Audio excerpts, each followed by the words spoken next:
when Mike Chafin, then the district superintendent in the Tulsa district, had an annual consultation with me in about January of 2011 and said, it sounds like there might be an opening for the executive director at Restore Hope.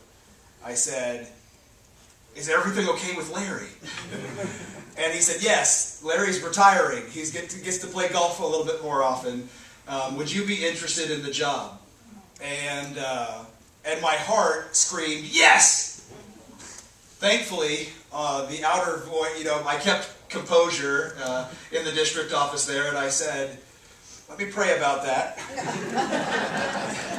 I did pray about that, and I went home and took it home to my wife, and we both knew that it was the right place to be. Not too long after that, Super Bowl Sunday came around of 2011.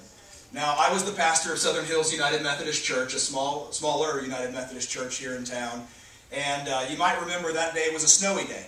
A blizzard had come through, and snow had piled up around town, and I told the bishop earlier, I confessed to him earlier, I was a little boastful that day, because we had 10 people at Southern Hills United Methodist Church that morning, which is 10 more than they had at Asbury that morning. Asbury had canceled church that morning. And I was boastful a little bit. We had 10. Looking back at it now, I'm incredibly grateful that Tom had the decision to cancel church, because they were supposed to have a food drive for us that day. You can imagine that's not a small thing for us at Restore Hope.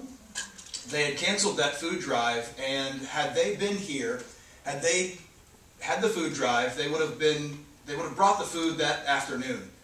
That afternoon, we believe, 10 feet of snow collapsed our warehouse roof. The old shed roof on the backside, sending snow and steel and insulation and everything else over 14 pallets of food, destroying our walk-in freezer and cooler, and nearly destroying our Sprinter vehicle. A story about that later. And it was a disaster. Thankfully, Tom had canceled church, and it averted a tragedy, because had those folks been here delivering food, it would have been a tragedy. And so I called Larry the next week and offered my assistance for help. And Larry had known, I'd been friends with Larry before, he had known that I was applying for the job. He said, are you sure you still want this job? I said, yes. Nothing says excitement like meeting a challenge. And we have tried to meet that challenge. You'll see the warehouse here in just a few moments. But that warehouse collapse also provided an opportunity to move our food room into the larger room that was the clothing room for the longest time.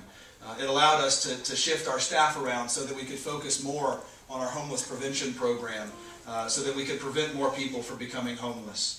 And those challenges have been met in the building that you see today. Last year, 203,000 pounds of food came through our building, and we helped over 6,000 Tulsa families with that food. Now that's a drop, actually, 416,000 the year before. But that just tells you the other challenges that we face. Most of that drop was in a loss of free food from the USDA, the Department of Agriculture. And so our food costs have gone up 30%, even as we're moving into the new space. All while we're helping with food, we also try to help with rent assistance. Through help from folks like the George Kaiser Family Foundation, the Zero Foundations. Bill Major is here representing both the Ann and Henry Zero and Maxine and Jack Zero Foundations.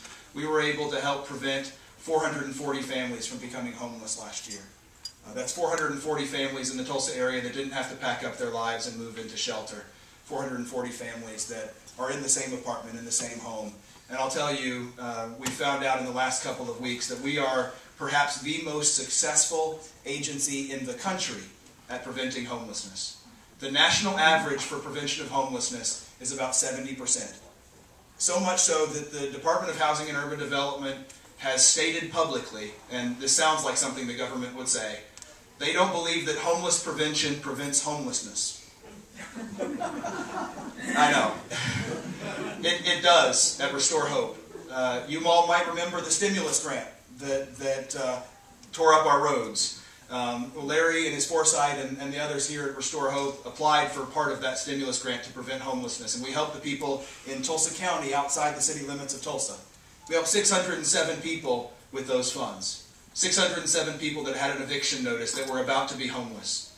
Of those 607 people, we put them all into a database. And the homeless shelter system used that same database. Of those 607 people, 13 entered homelessness after we helped them. That's 607 that would have entered homelessness, and only 13 had a shelter stay after us. And that's a 98% success rate, much higher than the 70% success rate that's nationwide. And so